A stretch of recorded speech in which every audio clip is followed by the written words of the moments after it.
Hi, I'm Debbie and welcome to this masterclass. It's really, really good to have you here. Today we're going to be looking at growing your mind and growing your business.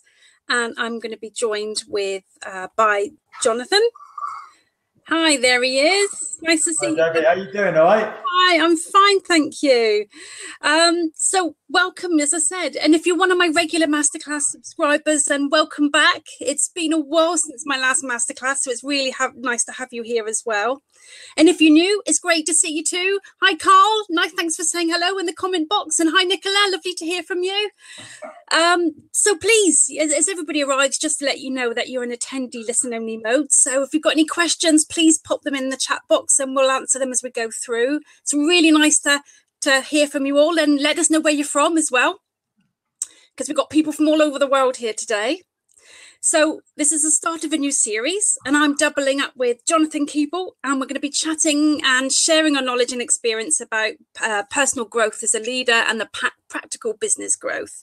So this is the first of two webinars, and today we're going to be having a look at growing your mind. And on next Wednesday, on the 24th at 1 p.m, Jonathan will be presenting the Grow Your Business. So we'll be having another chat again then. And at the end today, there's going to be a complimentary gift for you. And I'm really excited to share that with you. So I look forward to telling you about that at the end. So if you haven't already booked yourself on the next webinar, please do. We're going to be having a look at some really great steps next week. But this week, we're going to be talking about the qualities of being an enlightened leader or an inspired leader, and then creating your vision. Debbie, let me introduce you, eh? Oh, thanks, Jonathan. Debbie Clement-Large is an international creative life and leadership coach, motivational speaker, and founder of Why Follow the Herd. She takes the power of story, psychology, and metaphysics techniques and combines them to create transformational life and business coaching programs. Pretty cool, eh? So she has worked with CEOs, directors, managers, employees, entrepreneurs, university students, and they must have been quite tough. Probably not the mornings, I don't think. And anyone who wants to take that transformational journey to creating the life story they wish to tell. And this isn't just something she has learned.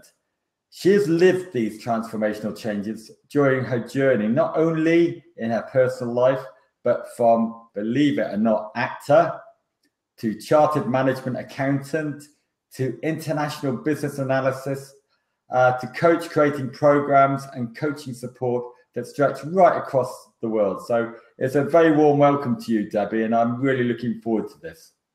Oh, thank you, Jonathan. That's really nice. Yeah, I'm looking forward to it too.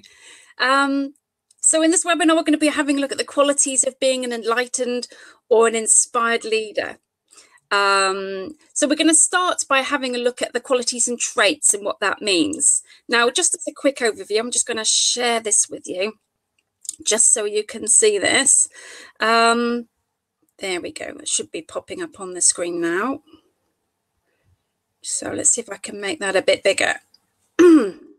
So basically, according to Deepak Chopra, which I find really interesting, these are the sort of qualities of an enlightened leader. So it's being able to look and to listen. That's really listening as well.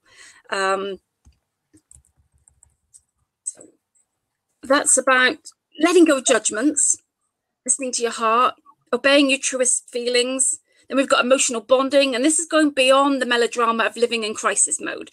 This means recognizing and clearing away toxic emotions so that you can clearly understand your needs and those of other people's. Then we've got awareness. Debbie, that bit when you start off with look and listen. Yes. Yeah, no, that is really vital, because a lot of us actually go straight into speak mode.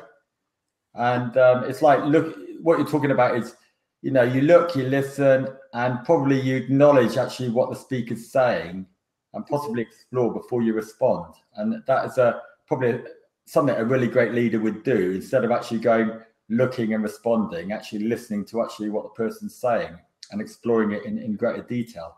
Would you say that would be right? Yeah, absolutely. I think it's one of the basic human needs, really, is to be heard and to be listened to. And so it's really, really important. And if we can get beyond our own judgments on things and really listen to people and let people know that they're being listened to. It's really important. People feel nourished. They feel, being respected when they're listened to. I was speaking to a client yesterday, and they've got 37 staff, and we found out on day one that communication was the biggest problem. Yeah. People weren't listening to each other, and the leaders weren't actually going out there and actually communicating. Yeah. So it's a real key one, that, I think. So we're going to touch a bit on that today. So we're not going to go through the whole of this leadership today. We're going to do it over the series. So basically, awareness is the next bit, being aware of questions that underlie every challenge. What do I want? Who am I? What does the situation demand? And then we've got doing. A leader must be action orientated and serve as a role model for other people, holding him or herself responsible for the promises that they've made. Then empowerment. Your power comes from your self-awareness, and that is responsive to feedback, but independent of the good or bad that's going on around, or the opinion of other people. So empowerment isn't selfish, and it raises the status of leadership and helps that team together. Now, and empowerment is actually not delegation, actually, in the form of being lazy, is it? That's right, absolutely. And then the last two, we got responsibility, including, which means choosing considered risks rather than reckless ones, and then synchronicity. And that's all that mysterious events and elements that help to bring people together, that create things that we want. So that's the kind of the things that we're having a look at, which are really, really important to leadership. But I'm going to go through what covers some of these areas. There's a 3-step process that's really important, because that's, as you already said, these are such big topics. We can't already go through them so quickly, can we? Is this all about having a vision? Is that what you're talking about? Absolutely. So your vision's your first bit, getting your vision. So these 3-step process, the first thing is is meditation, clearing the mind, allowing inspiration and ideas to come in. Because I don't know about you, Jonathan, but your head can get really cluttered, can't you? Get full of thoughts. It's opening the mind to possibilities. I mean, a great little trick I did with someone. I said, I bet if you go out and look for a yellow Volkswagen, you will find one in Plymouth. Sure enough, he texted me back 5 hours later. I found one, because we actually opened his mind to other stuff other than the clutter he normally gets during the day, And having a vision and be able to open your mind to new opportunities, and especially in business, is really cool. Absolutely. So that's my first step. Then the second step is imagination. I've got plenty of that. I've got plenty of imagination. Excellent. And then the last one is about intuition, your gut feeling. What is that? What I mean? Well, we'll come into that. Yeah, we'll cover all that. Should we do it one step at a time? Might be a bit easier. Oh, well, I'm jumping again. It's all right. Let's have a look at meditation then. So the people that are really successful, because they make meditation a daily practice. And it's really important. I bet we get caught up in things that we would go from one meeting to another, one phone call to another. And what time do we really have to sort of stop and take stock of things? Is meditation something like, because I haven't done meditation myself. Yeah. And I think of it in a different, I don't know. I'm not sure I'm capable of doing a meditation, but can I do a short meditation, let's say before I see a customer, to get my mind in the right place? Is that what you're talking about? Absolutely. Yeah, you can do it anytime, really. I mean, it helps us to calm our thinking, to stop knee-jerking to reactions. It helps to quiet and clutter. It gives the researchers estimate we get somewhere between 60 and 80,000 thoughts a day. That's a lot. So yeah, I suppose really a good way of doing it. Before I come home after a hard day's work, if I stopped in the car and just parked what I did at work, had a little bit of a meditation, and sort of say, now I'm going to have family time. I'm going to be with the family. Is that what you're talking about? Kind of. And Cole's right. Tony Robbins is a great advocate for meditation. But yes, I mean, there are two times of the day that's really good to do it. Once is in the morning, because it sets you up for the day. It gets you thinking in a good space. So instead of waking up in the morning and thinking, oh, good grief, it's another day, You know, you get up and you have some time for you. You know, it's a little bit of selfish time. It's getting yourself almost ready for the day. Thinking about putting a spring in your step. Yeah, it does. Yeah, absolutely. So you can never stop thoughts, and we'll do a little meditation exercise in a bit.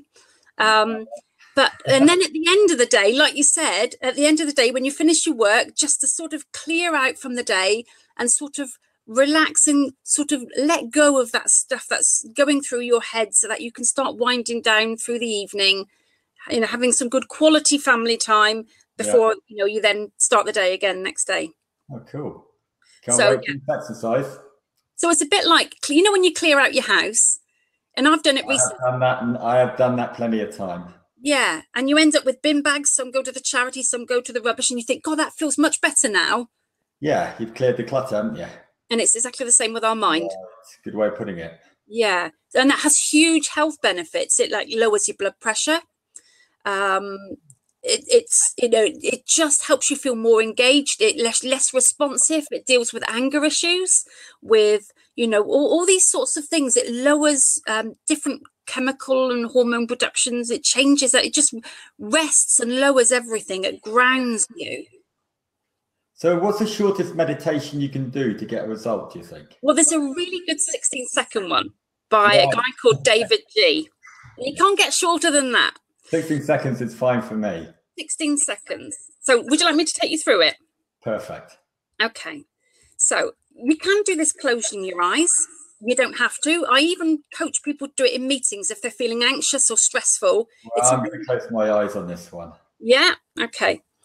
So just to give you a bit of a reference then. So think about something in your mind that maybe you've got on your, you know, are you worrying about something or feeling anxious about something, or something that you feel time pressure to do at the moment?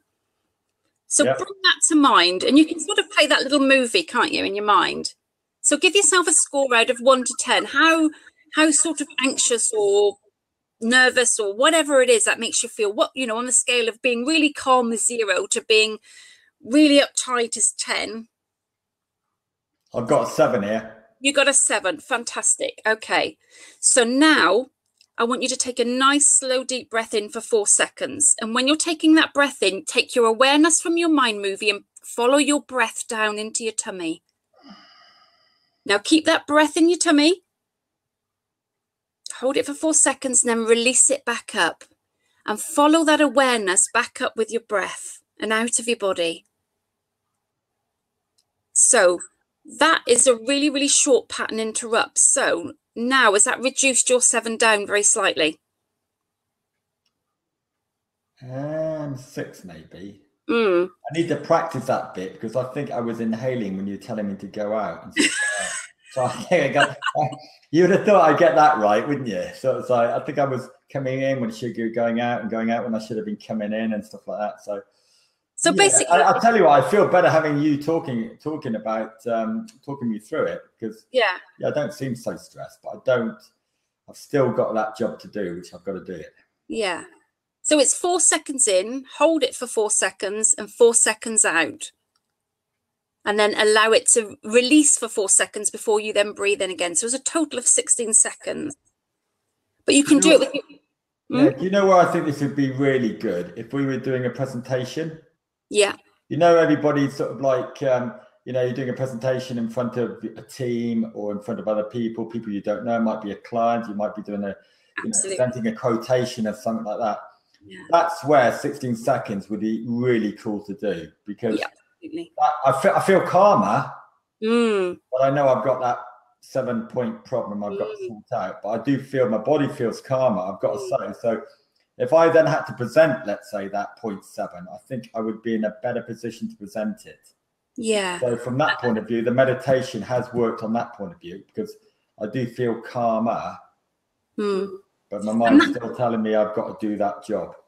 And that's the whole point of it, really, because you can keep repeating it. You don't have to stop with just one round of breath. No.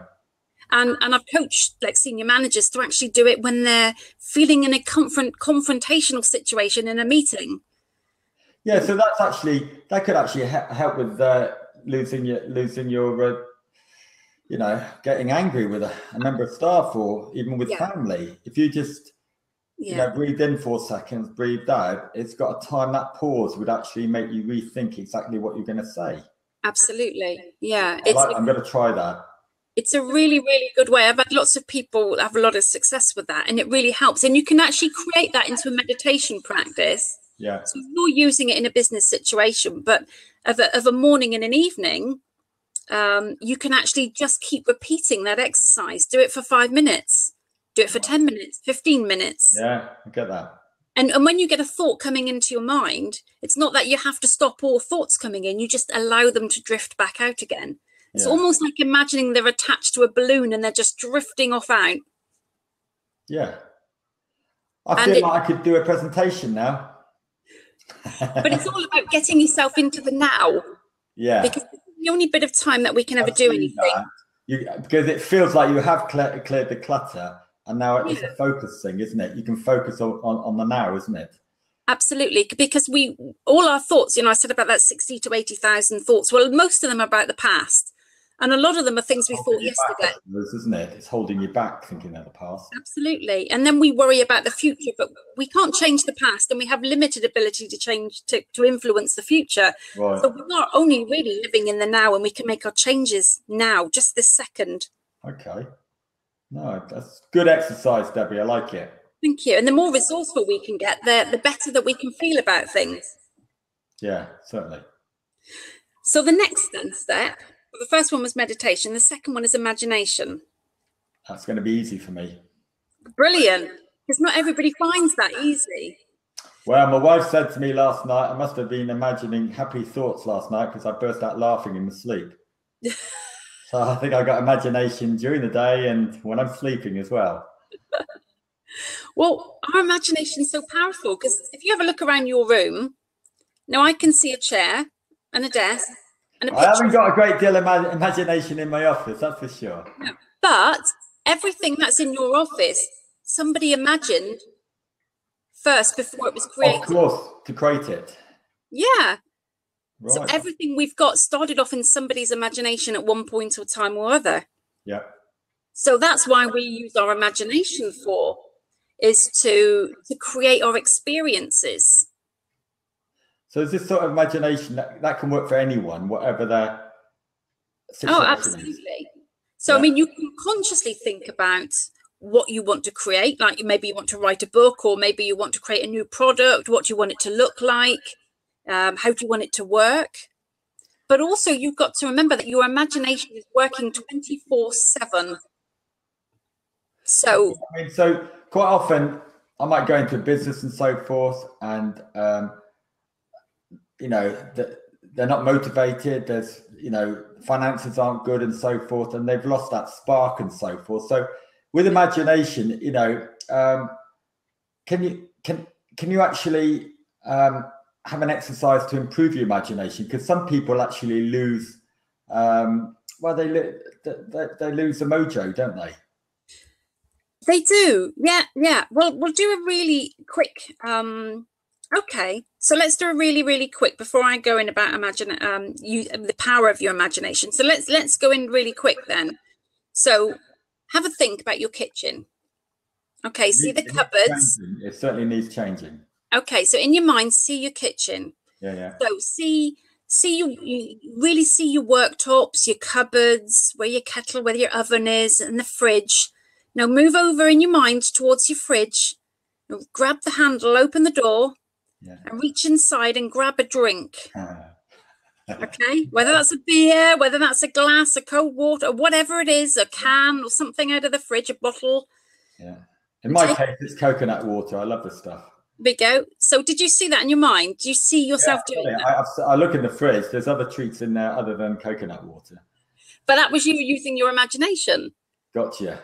Yeah, no. In actual fact, in reality, there's not very much in my fridge. Is there not? No, in reality, but the imagination part of it was a lot better. Yeah. So, I mean, really, that it's just like playing your own mind movie of what you want to see.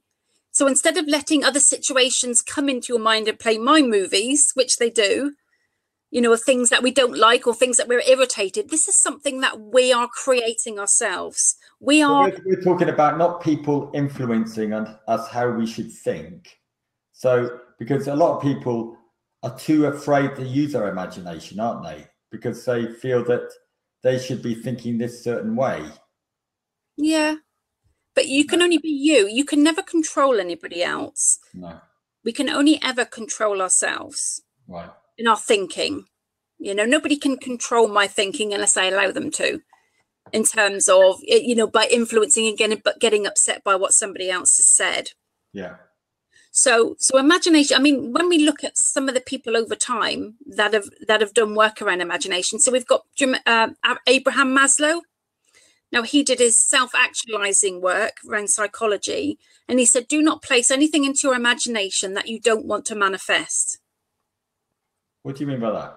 Well, that means if you're thinking about something, don't think about something you don't want to happen. So if you don't want to be late, Ooh. if you don't want to spill something down your nice jumper, if you don't want to mess up a meeting with a client, you're using your imagination in all those circumstances. And if you don't want these things to happen, you mustn't imagine them, because otherwise you are creating them in your experience. What you need to imagine is getting there on time. You need to imagine arriving there with a clean jumper. So what happens? The meeting going well. Yeah, no, let me give you an example, okay? Before my gran died, she's about 82, and I was only about 16, and I used to play golf against my gran. And I could outdrive her, I could do the whole thing. But when it came to a certain part of the course, she would imagine my ball for me going in the wrong place, so I would lose points. You know, and that's how she used to beat me, because she used to say, whatever you do, do not hit your ball left, otherwise you'll lose it. So she put that thought in my head, and sure enough, I think I've got to hit it right, but the ball would go left.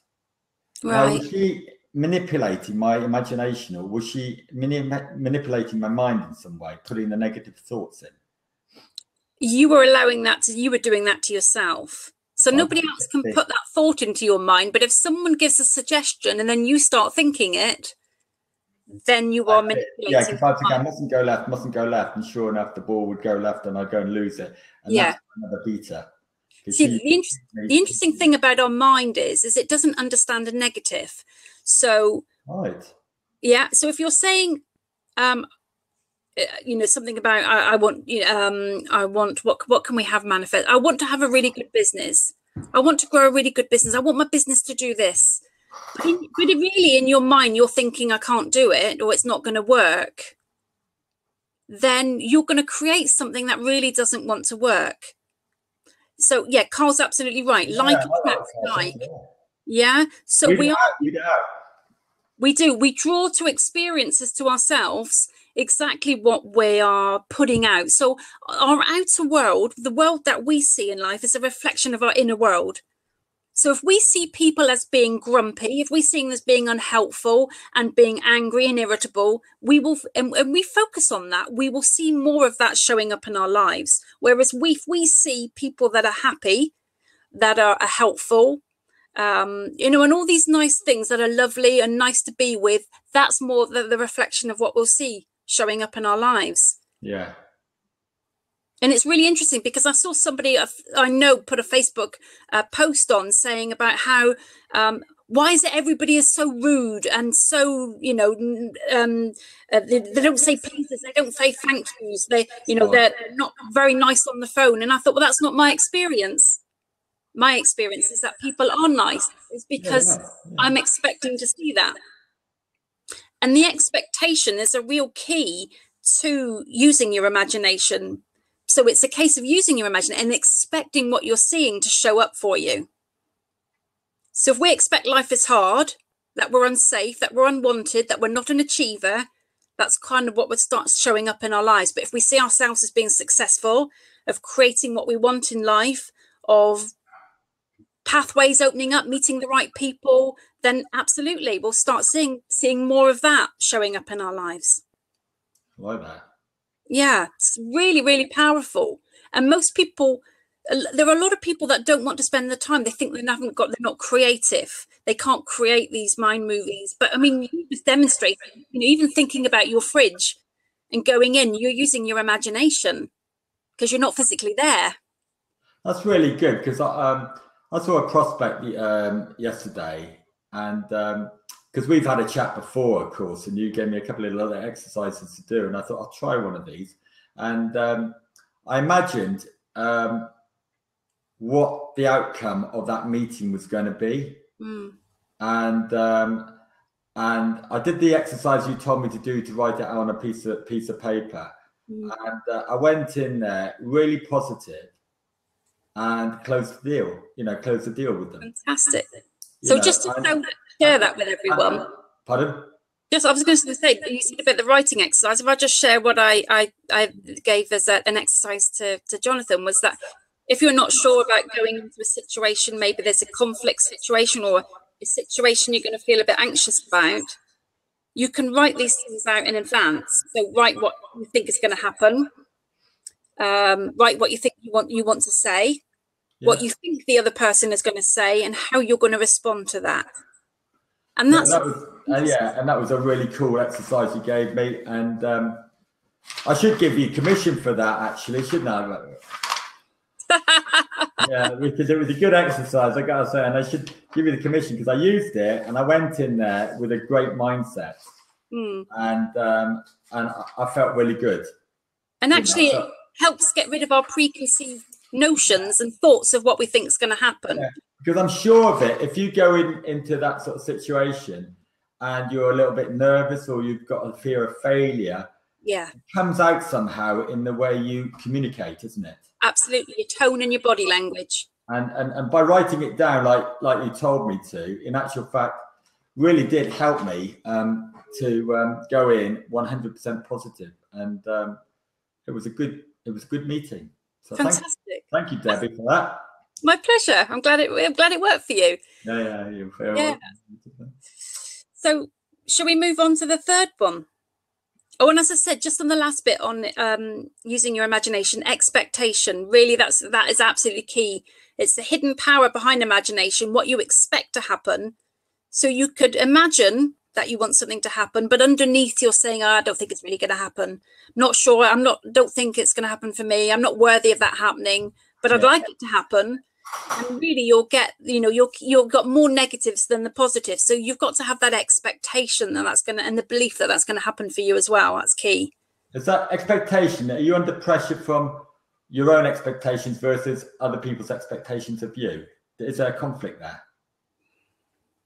It's always to do with your expectation. Right. Because otherwise you're just fulfilling the needs people's expectations and just work on my own expectation. Yeah, absolutely. Because otherwise you can end up morphing into what other people want you to be because you're fulfilling their needs, not your own. In my head with clutter. Yeah. And then I could fill it with disappointment if I don't hit their expectations. Exactly. So you're talking about being my own person, aren't you? Yeah. Yeah. So the thing is to think about what is it that you want that meets what you need, and to believe and expect that to happen. Got it. Yeah. So what's on next then? So once you've used our imagination, and the one bit that can actually help move that is think about the power of wonder. Wonder. Yeah. So if you're finding it difficult to imagine, so this is a problem. If you're finding it difficult to imagine what you want, to have a bit of a play with your thoughts and just say, I wonder what would happen if I did this. I wonder what would happen if I tried that, or I wonder if I explored doing it this way. So you're talking about supporting risk-taking, aren't you? Having 100% involvement and supporting risk-taking, which is quite key just in a business environment. It's allowing that flexibility and that playfulness rather than feeling we've got to be really rigid in our thoughts. Because if you're doing the same thing over and over again, you're going to get nowhere. So the wonder actually takes you beyond that, doesn't it? And that really helps fire that imagination as well, because you're allowing yourself slightly playful thoughts. I wonder what would happen if I changed that, or if I did something differently, or I didn't do that bit, or combine those two tasks together or two ideas together. And that then helps to fuel our imagination. Yeah. But yes, you're right. Third step. Shall we move on to the third step? Intuition. So intuition is really important. And now this works on once you've got the foundation of meditation and quietening the mind and allowing those little gaps of quiet where you allow ideas and inspiration in, and then you build on that using your imagination. Okay, and making sure that your imagination is positive, because whenever you're imagining negative stuff, that happens as well. So we want the positive stuff, and it's all the time. It's not just at certain times of the day when you sit down to imagine, it's all the time. So whatever you think, is intuition something that you always have, or is it something you learn? It's something you always have. It's like your natural sat nav. Oh, nice way of putting it.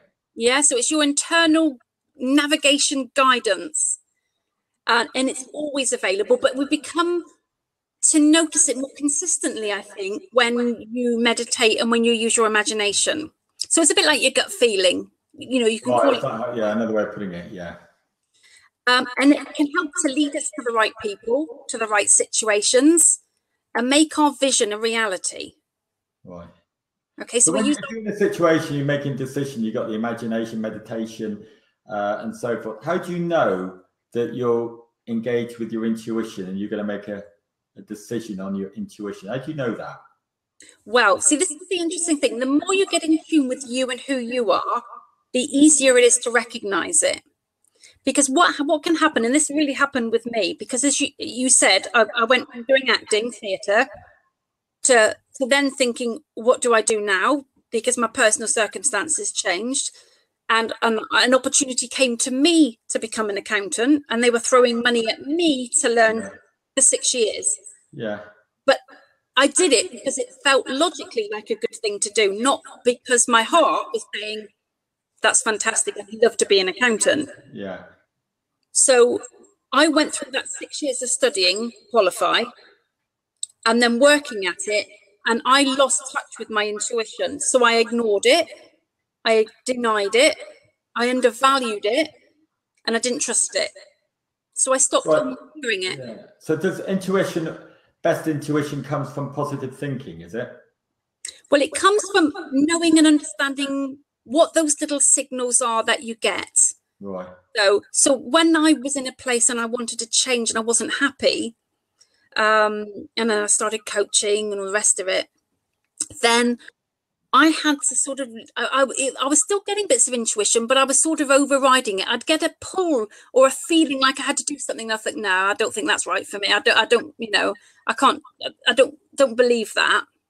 So I just kept overriding it all the time. So it became like a quiet voice instead of being quite loud. So yeah, so when you talked about like on the accountancy when you're doing that, and so what did the intuition feel like to you? For me, it's no, you mean physically? Yeah, how did it feel to you? Well, you can have it, I mean, everybody's different, so everyone's intuition, so you can have it as almost like a in a voice, you can get it as a tightness in the chest. So it could be a fear factor. You could have fear as well, could you? Would fear be involved in it as well with the intuition? No, fear's a different thing. Okay. Yeah. So this is a pull to do something, to take you in the right direction. To you might get a sudden thought, oh, I better go down to the shop.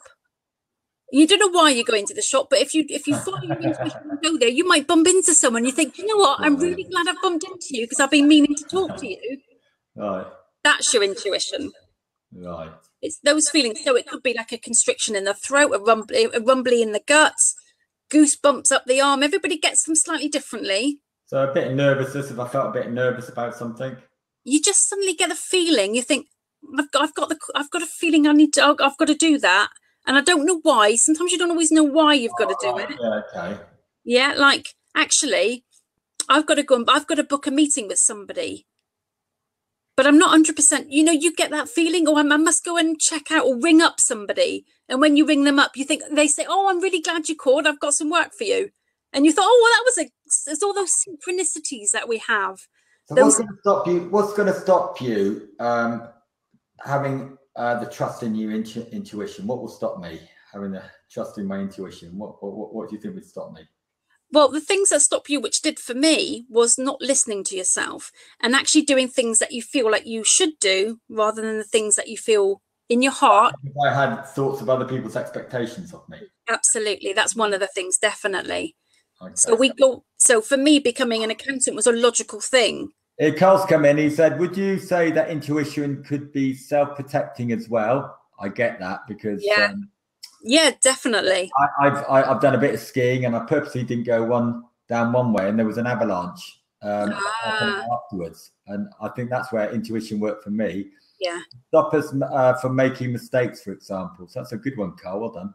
Definitely. Yeah. Actually, funny enough, I heard a story that there were two kids that got invited to a party, and one of them had always been taught as she was growing. They're both teenagers, but she'd been taught not to listen to her gut feeling by her family.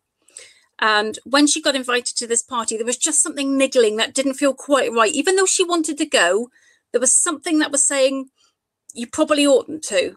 And she didn't go. She listened to it. Now, her friend went anyway, and she was a bit annoyed that this girl hadn't gone. And the next day, they found out that actually there'd been drugs at this party and it had been raided by the police, and a load of people and her friend had got arrested, etc. And actually, she was like, wow, I'm really glad I didn't go. Thing is that, Debbie, I do think I need more training on intuition, because in a business environment, you're going to have some people's intuition holds them back. Yeah. Other people who are going to support risk taking to get to the next level. Absolutely. So intuition, can hold people back, but it also can actually let them get to the next level. And for me, there's still that element of confusion. Yeah. So have a think of this then. So being disconnected to your intuition is a bit like being lost in a big forest at night without a map and without a torch. I've done that. Yeah. Yeah. And it doesn't feel good, does it? But when you listen, when you start listening to your intuition, and by the way, when I started listening to mine again, it took a while to really listen to it, and then even a bit longer again to trust it, and then a bit longer again to act on it. So it took me a little while to really start acting on every time I got a hunch to do something, to actually go and do it, even though I didn't always knew why I was doing it. So would you say your intuition is stronger because your mind is open? Yes, definitely. That makes sense to me. Definitely. You know, you're actually opening your mind to all possibilities and so forth. Yeah. Rather being narrow-minded.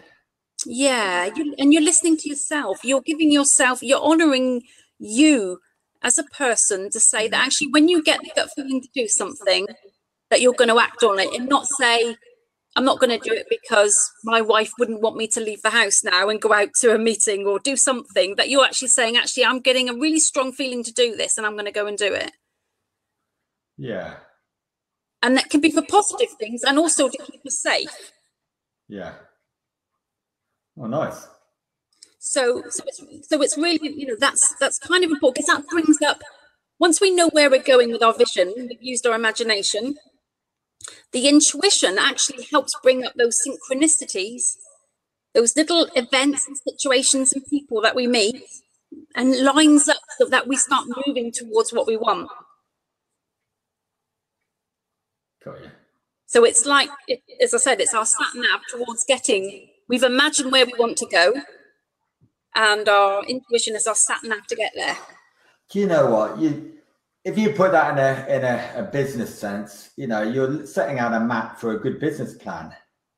Absolutely. That's where you've got to start with your vision. I mean, this is really good stuff. So, you know, you can't do a business plan without you actually knowing where you want to go. Absolutely. You've got to open your mind. You've got to have that vision. You've got to have that imagination. Yeah. You know what I mean? And you've also got to have that intuition. Absolutely. As to where you want to go, whether it's in 5, 3, 1 years, break it down. And it's really cool for business, I think. So have you ever had a gut feeling to go to a networking event or something? Pardon? Like if you ever had a gut feeling to go to a networking event, sort of at the last minute, or you just sort of thought, I really need to go to that?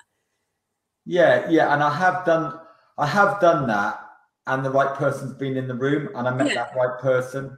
I've had that has worked for me. You know, times where I've sort of said, no, I'm not going, and I wake up my boy and say, can you go for me, and step in for me. But I mean, no, there has been situations when I think, I want to put myself in that place. Yeah. And I don't know why, but it so happened that person who I'd probably been sort of talking on and off over a couple of months was there, and we engaged and got to the next level. So intuition on that base, I can see that. That has worked for me. So the one thing that can go wrong is worry. That's the thing that can hold us back, because a little worry now and again is okay, because it can compel you to take prudent action.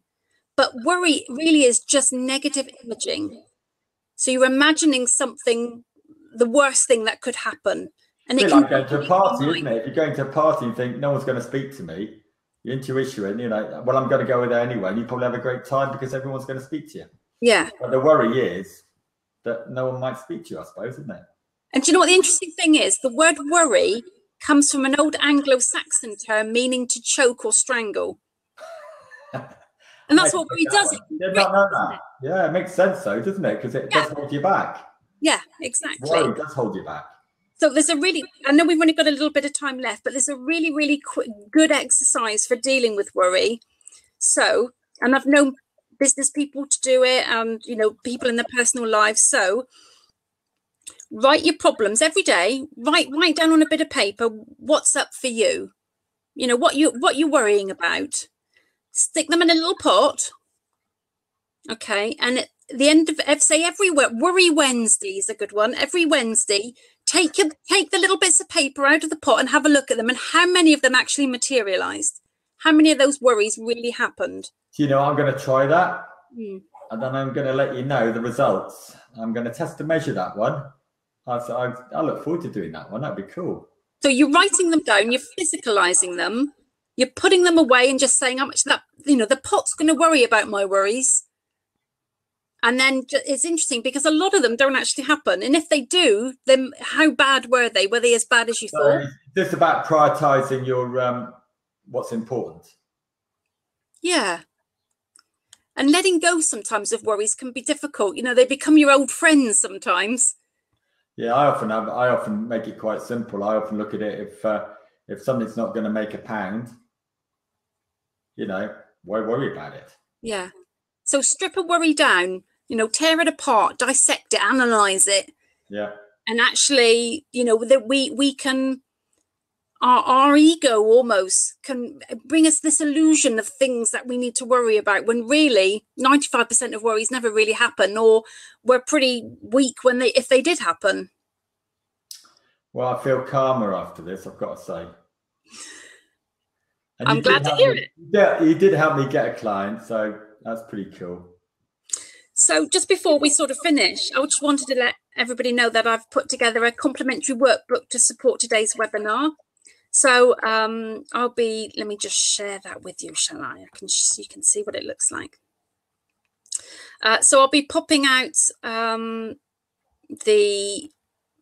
things to you later. So it's called Powerful Ways to Create a Vision of the Future. And it's a 3-step process. So it just takes you through some of the details and things that we've covered today, maybe in a little bit more detail. But yeah, that's a free download. I'll send out the link to everybody later so they can sign up and get that free gift. Yeah. And coaching and talking and helping, we're going through this masterclass series, and we've got one again next week, and we'll probably carry on and do some more. But you're going to ask me a load of questions on that one, aren't you? Absolutely. Yeah, I'll be prepared. And so obviously they're reasonably general. We can give some really good tips and share our experiences. If you want some more personal help, then give us a shout. Because we'd love to do some work with you. I know Jonathan does some a free first coaching session, and so do I. So please, by all means, give us a shout if you just want to be able to personalize that for you and tailor it for you. And next week, I'm really excited about next week. So we've got Jonathan's 6 steps he's going to be going to achieving massive results in your business. Looking forward to that, Debbie. Yeah, me too. Because that actually follows so well, because we'll be focusing quite a bit on your destination, on your business plan and so forth. You've done a really good job because you set the scene with the vision, the imagination, you know what I mean? the intuition. This is all important stuff to start off with your business plan. So that is, it's been a really good eye opener for us. Thank you. Oh, I'm glad it's helped. And thank you to your comments and for everybody joining. So next week's going to be really good. So like you say, we're going to put this into practice. I'm really looking forward to the stuff we're going to learn from you too.